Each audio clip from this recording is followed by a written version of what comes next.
jamming some Overwatch stuff and getting into mechanical design. Sometimes it takes a while to get back into it. You have to do a series of references, and you're like basic shapes, more and more complex shapes, the way that shapes overlap, and you can carve into overlapping shapes and add textures and patterns to it to make interesting mechanical designs. And then when you have all the pieces in place in your mind, it comes really naturally. You've been watching Ahmed Eldori and Feng Zhu, and I've referenced a bunch of great mechanical design, and I've gotten a good art flow from just like building basic shapes with our shape building exercises.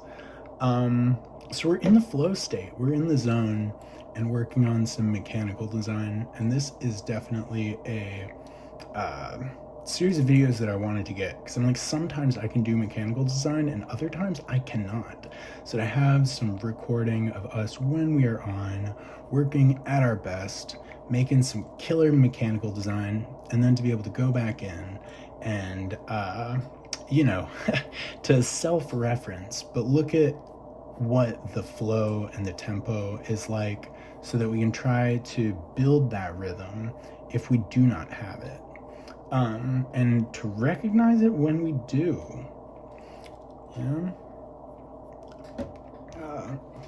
So a little bit of reference, but just using the reference as a base point. Just using the reference a little bit to get it going. And start making some shapes, and then to go in and freestyle on top of that. So much time, years, days, hours wishing to do mechanical design, and to be like Feng Zhu and to be creating worlds. So it feels very good to have that wish fulfilled kind of sensation. Look at us, Fang.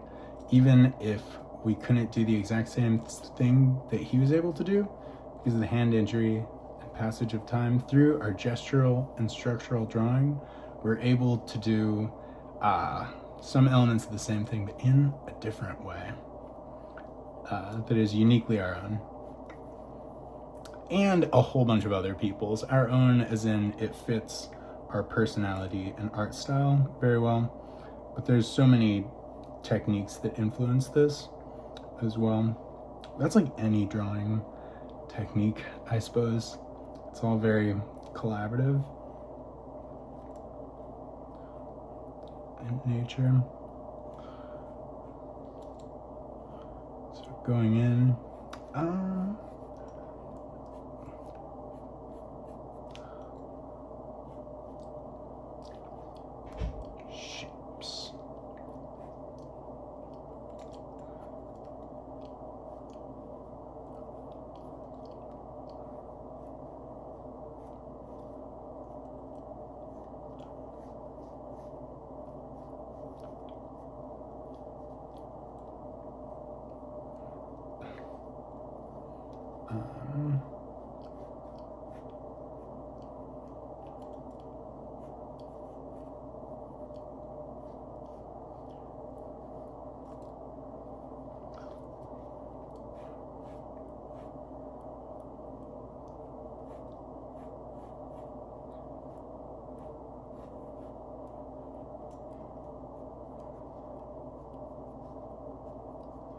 trying to use all of our concentration, almost all of the concentration on this exercise, so you can do it very well.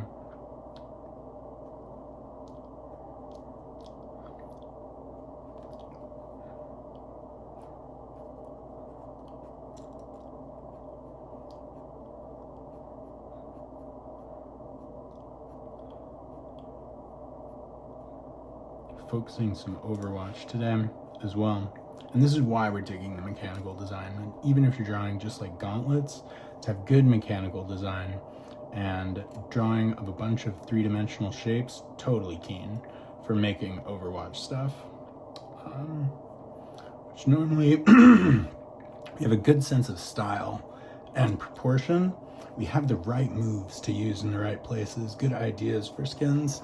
But to be able to bring them to life and render them in 3 dimensions is essential towards proving to the Overwatch team that we have what it takes.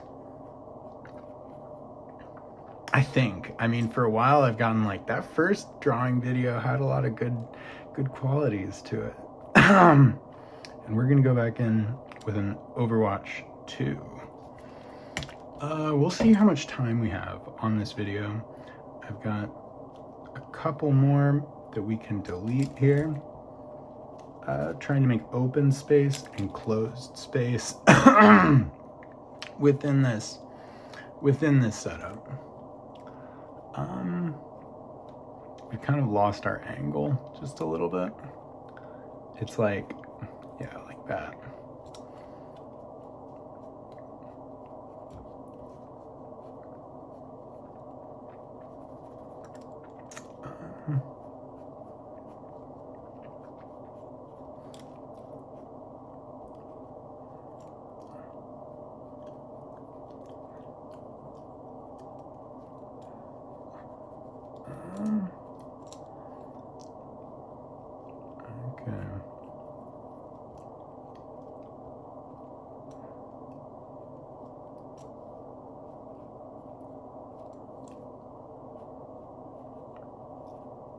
A lot of time practicing this stuff, but until you get a flow state, until you do all of the references that you need with the energy that you need while doing those references, you got to be into it. If you're like, okay, you can go through the motions, then you won't have the energy, the dynamism that you need to kind of construct these at the speed of thought. To move effortlessly and intuitively. To have like all of these exercises be like, I just learned these just recently. Makes it very alive, very dynamic.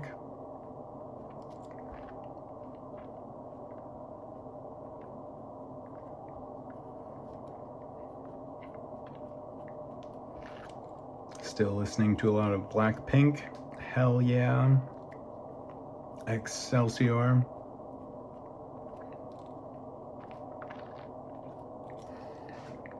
Okay, this stuff up here is cool. We have to change the whole of this now, I think. Ratatata, ratatata, ratatata. This, that pink venom, this, that pink venom, this, that pink venom. Straight to the dome like, yo, oh, oh. Straight to the dome like, ah, ah, ah. Taste that pink venom. It's so good. It's literally been in my head all day. Pink venom, nonstop. I attribute that to why I'm doing art so well, why we are kicking so much ass at art. It is pink venom. Straight to your dome like, whoa, whoa, whoa. Straight to your dome like, ah, ah, ah. Okay, so having big areas where you cut away is something that you can do all the time, and it definitely like opens up a big amount of dynamism. It opens up a lot of movement and energy, becomes like open with it.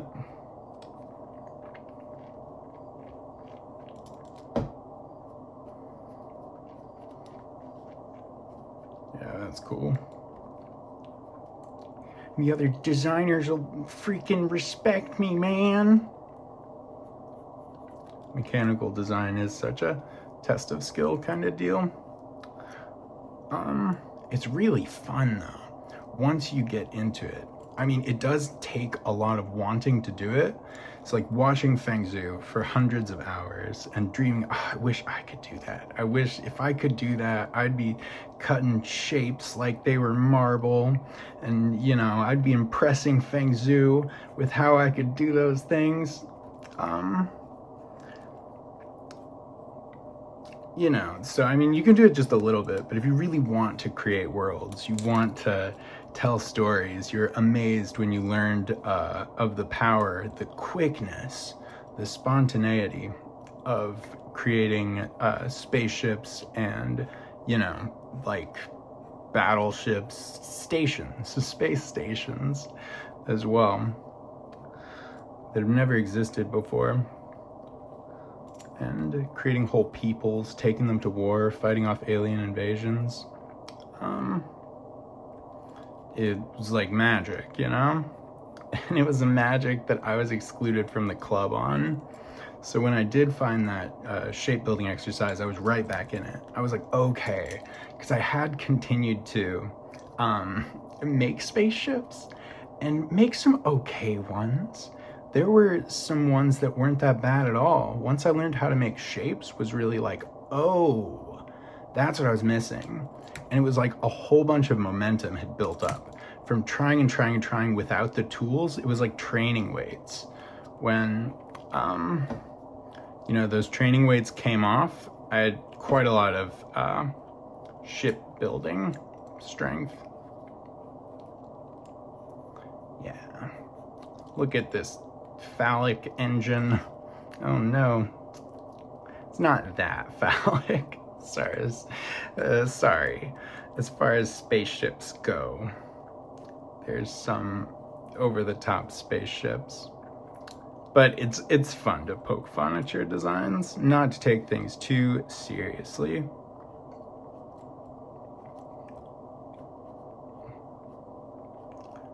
I really like the idea of carving them out as you go. That is something that Fengzi did.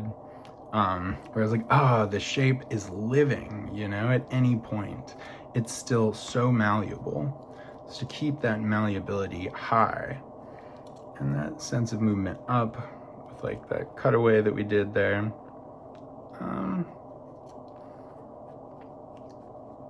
This is a little bit like, it could be more well defined. This is bordering on an organic formed ship.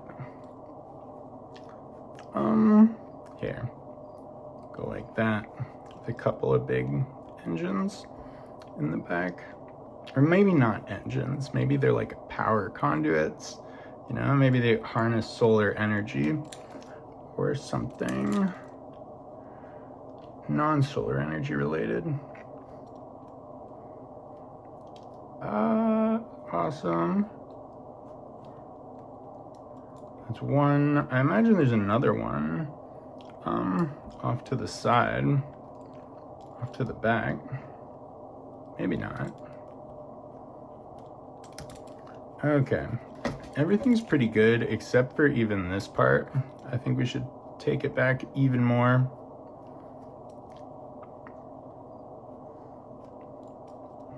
Yeah, that's good. Okay. It's fun to do these a little bit more in depth. I feel like you learn a lot, and then when you go back through and you're like, oh, okay, you're just starting. And as a point, I'm trying to draw shapes that are a little bit more sophisticated because I've leveled up the sophistication of shapes that I can freehand effectively. It's like getting a little bit more complicated shapes with confidence in that complexity. All right. It's a cool back to a spaceship. The pieces are all moving forward and like connected together at different points.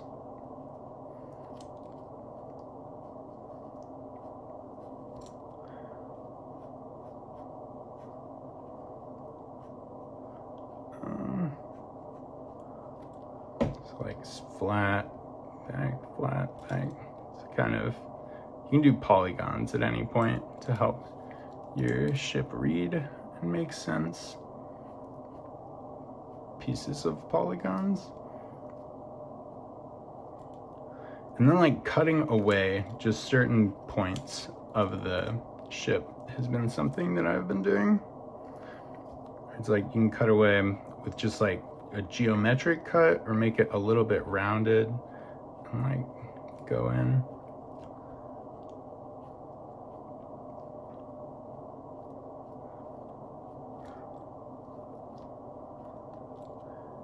Yo. Have some of these disc shapes at the ready.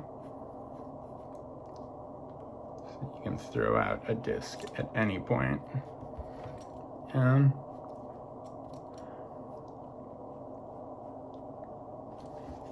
you want to be able to draw the same shapes from many different angles too. I'm getting better at that too, though. There was a point when I was like, okay, these ships and bases look really fun, but if I was actually tasked with changing their perspectives and proportions, it would be a nightmare.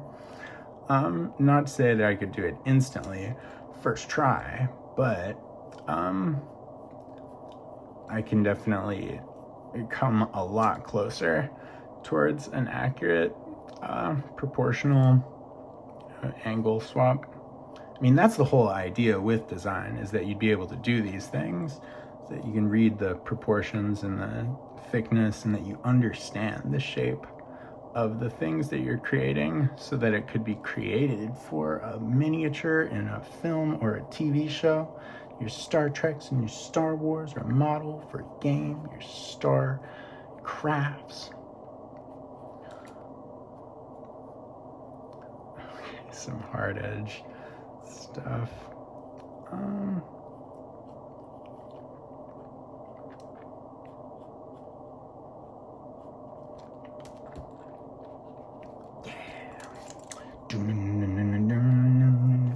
Unforgiven by the Seraphim, which is awesome. It's got a guitar player named Nile Rodgers, who's like a 78-year-old African American man, and apparently does the guitar on like Get Lucky by Daft Punk and Pharrell. Yeah, and all these other wild tracks, man. Nile Rodgers, this legendary guitar master, and he came in and dropped a riff on the Unforgiven by Le Seraphim, K-pop group. And it's such an ill riff. It's like, and like the tension is so high. It's just like they'd be riding motorcycles or something, like rolling in. The action's coming, and you don't know what it is. Super good. I was like, it's gonna be a good day to kick some ass at designs. And just doing a week for fundamentals, being like fundamental this, fundamental that, what have been the most effective practices and techniques that I've learned, going back over them, reaffirming them in my mind, has been so freaking valuable. I recommend everyone does this time to time. Okay.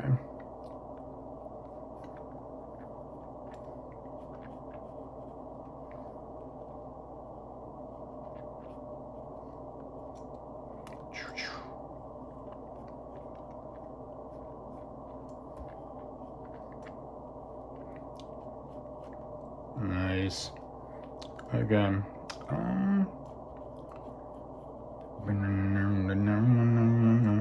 Oh man, my video is gonna get flagged for copyright if I even listen to the beginning of Unforgiven by Le Seraphim. And I'm like fine with it not making money off of like views or whatever. Like this isn't gonna get 1 million views, but if it's like not abandoned, but you know, you can't play that in certain areas, people wouldn't get the opportunity to view the thing, and that might be a bummer. Try and learn different techniques. I just draw a lot of like a bunch of stripes in detail areas, and then you could go in and reference some high detail stuff and like put it in, but I'm so lazy about it. I'm just like, there's details there, you know, it's text stuff. I'm not super savvy. And it looks all right, and you can move quickly, which is the most important thing. If you like, bam.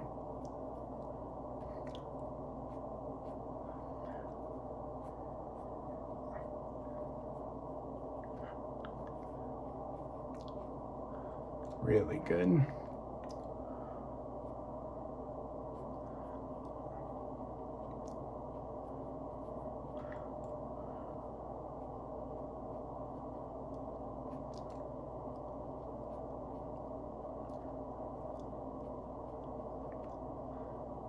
Okay.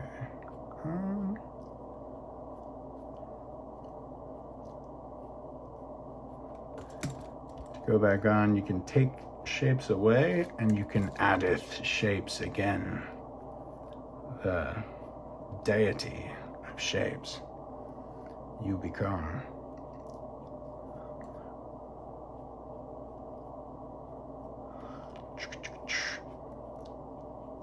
Yeah, heavy duty.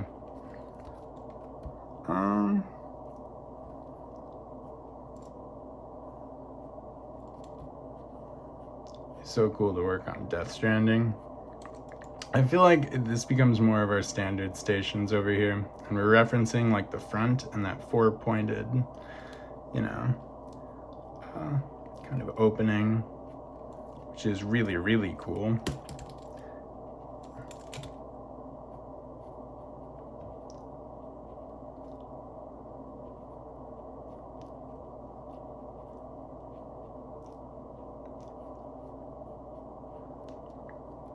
Yeah, that's good again.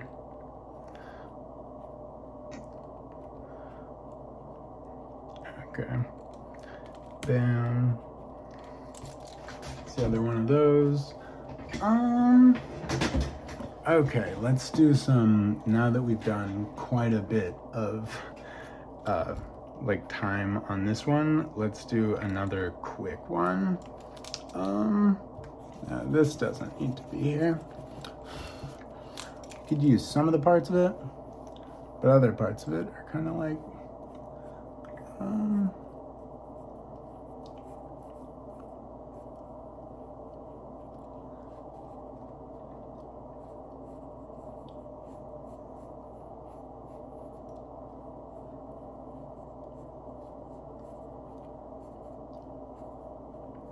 yeah, a little bit more organic like.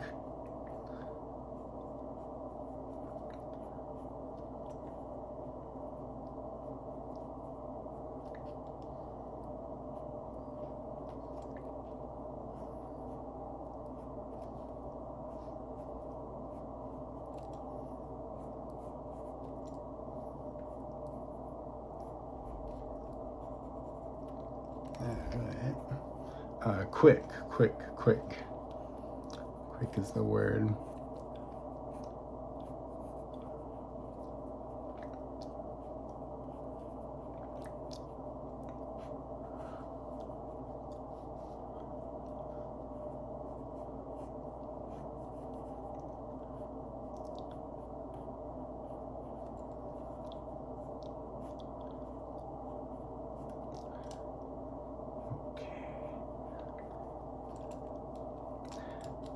This one got kind of lost.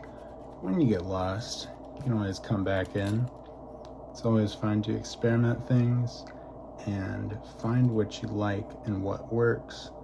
You can always go back in. That experimentation and keeping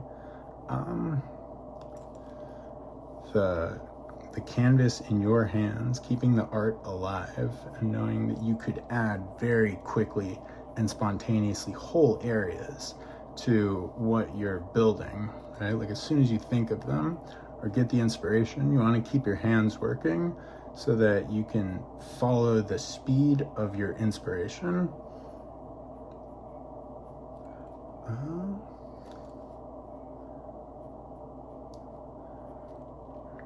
Now this is pretty cool. Now this is pretty way cool. Okay. We need like more of these wings, I think. Opening. We need some way to make sense of this ass end as well.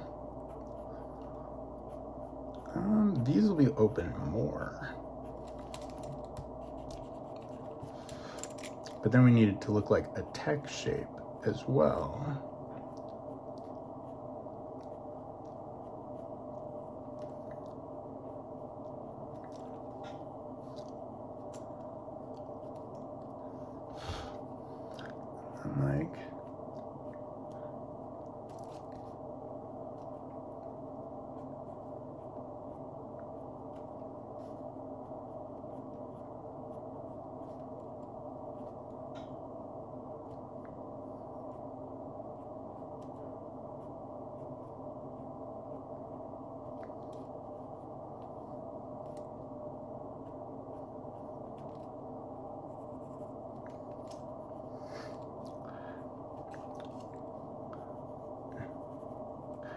Yo,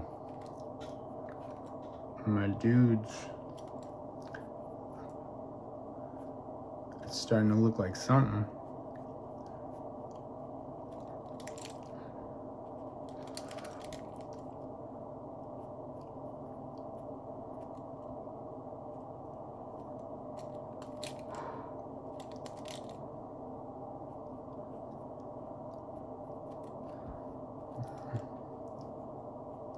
It was Ahmed Aldouri, my man Ahmed Aldouri, whose exercises in his sketchbook dive #1 video, where he's like, and this is how I would draw spaceships, and they're just like a series of shapes and cylinders.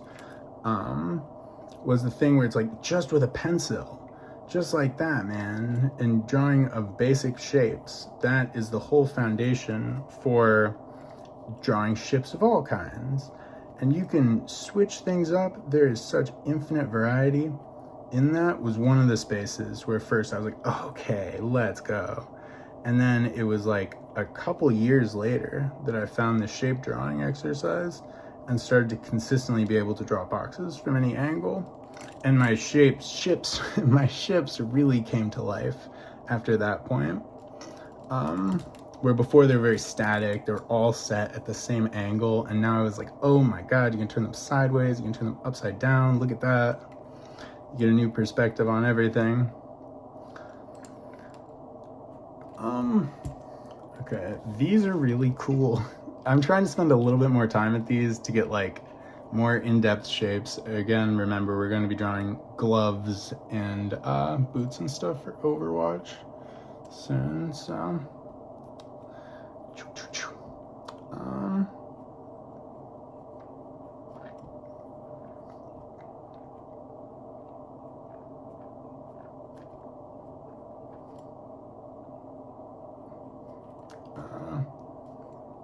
I don't know about that. It looks okay. It looks kind of cool. I feel like it's trying too hard, but we're still gonna keep it. We're still gonna keep it. Very insect-like ship, but a cool one. You know, they've got something to do in this galaxy. I like these guys quite a lot.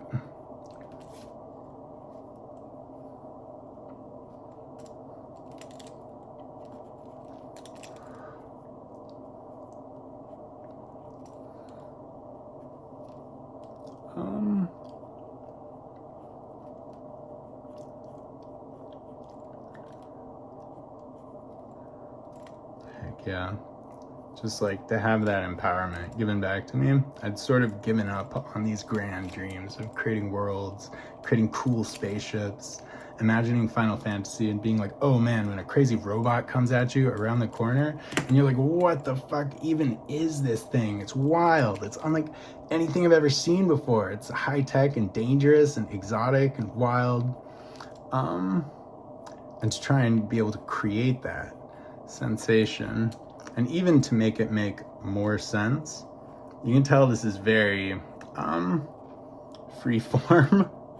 It's very like coming up with shapes that look really cool and look like they do their intended purpose, whether it's attack or defense or a mysterious ship like this one. A transmitter or something. Yeah, finally. Be looking quite cool, where it's like these open up and then the back end kind of splits into thirds or something.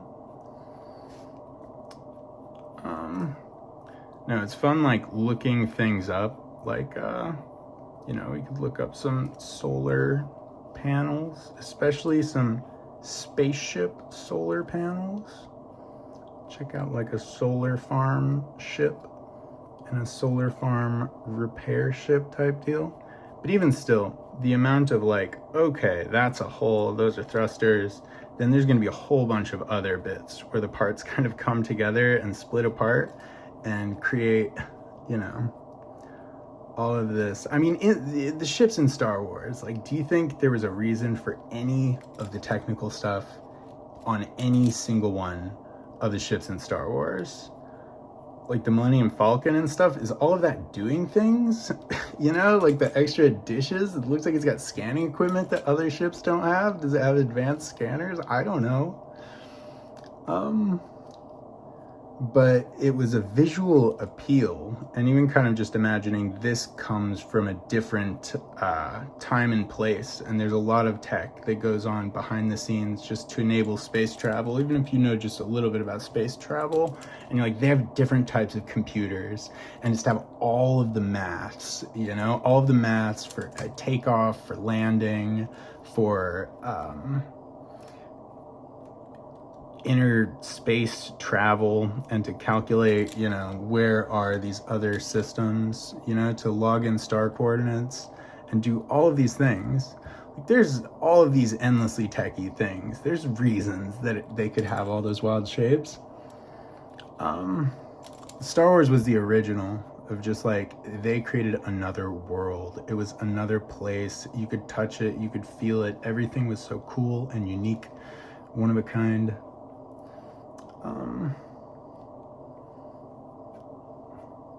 So that was the first falling in love with spaceships and all of their weird details and areas, you know? So I've got a pretty good intuitive grasp of that, but it is fun to do research on things and kind of find, you know, a mix between that sense of design and that just having fun in the design process.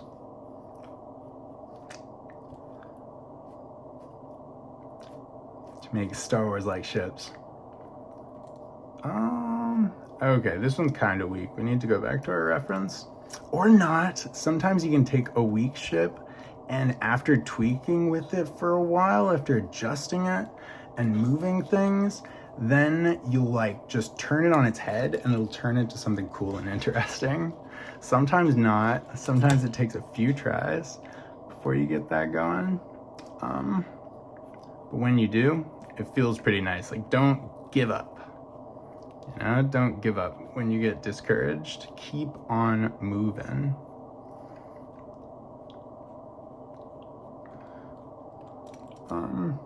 It's like, take away parts of this ship.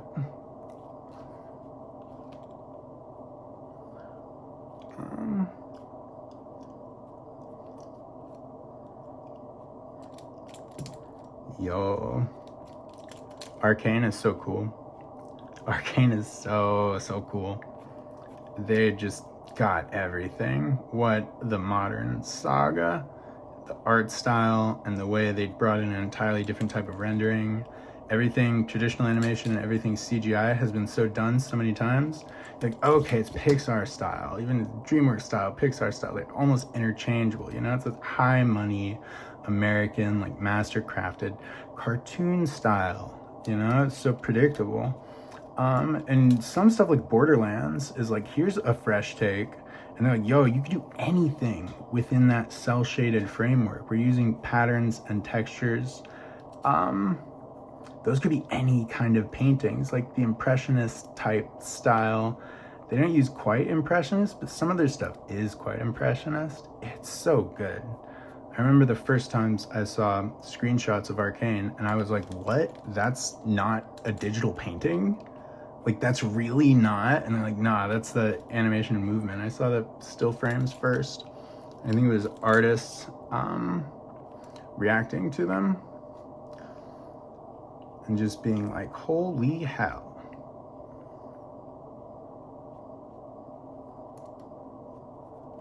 Yeah, having like, if you remove a shape, like add another shape into that space hole, that shape hole.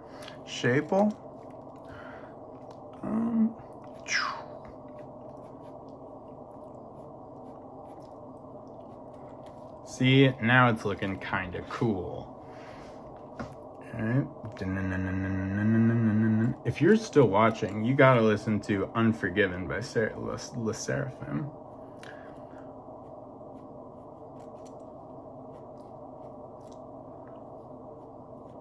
It's so cool.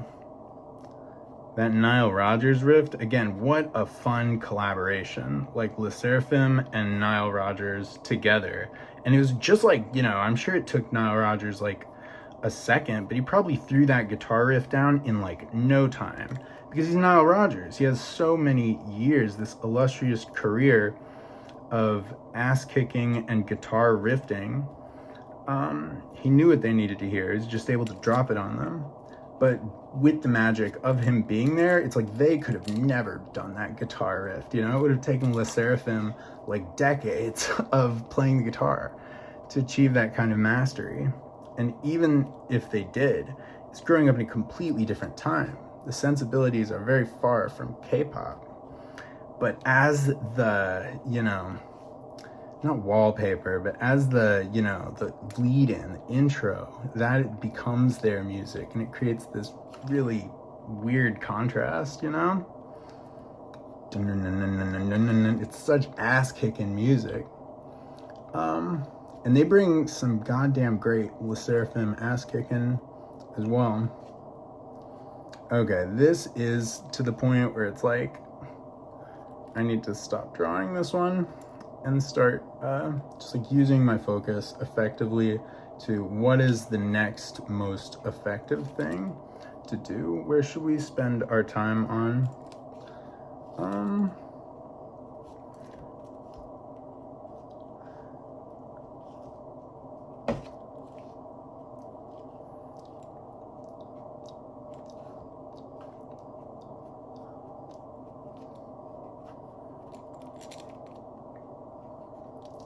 Yeah, really, really cool.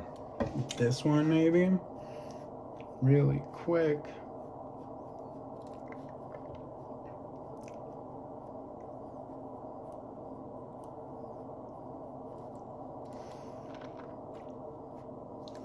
Ooh, that's nice.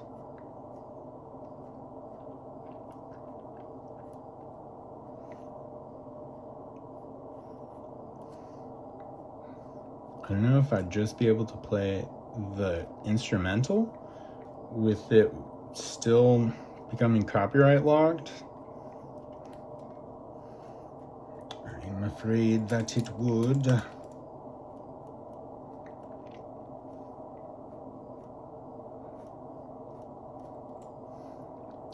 But Le Seraphim is your thing too, You should put them on for me. I'm gonna break so I can smoke cigarettes and listen to The Unforgiven. It's gonna be awesome.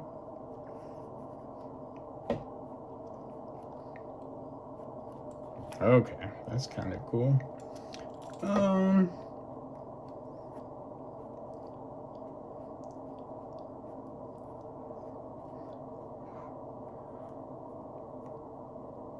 I got a head start doing Overwatch stuff. When you come in and you're able to cut like 4 designs and they're all really good, you're like, oh, okay, that's sick. Coming from a different place with a different angle, and having spent a lot of time playing Overwatch, thinking about Overwatch, thinking of what would be cool for Overwatch, is like, I can get into that mindset really quickly. But coming from a way different background with a different, I think different movies and games and stuff are cool. That's why I kind of locked in on it. I'm like, their designers and me are quite different, which is useful, because they want different ideas, and different ideas are complementary ideas to everything that they can already do and have been doing and are doing, but to bring in a fresh element that kind of,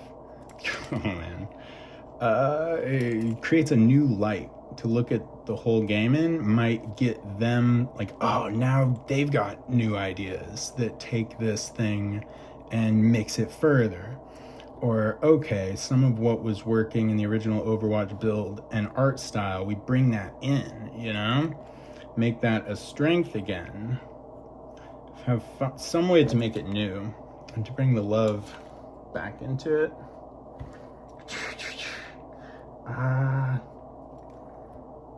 Does this read like paneling? Being like pulled back? pulled back again. Maybe, maybe not.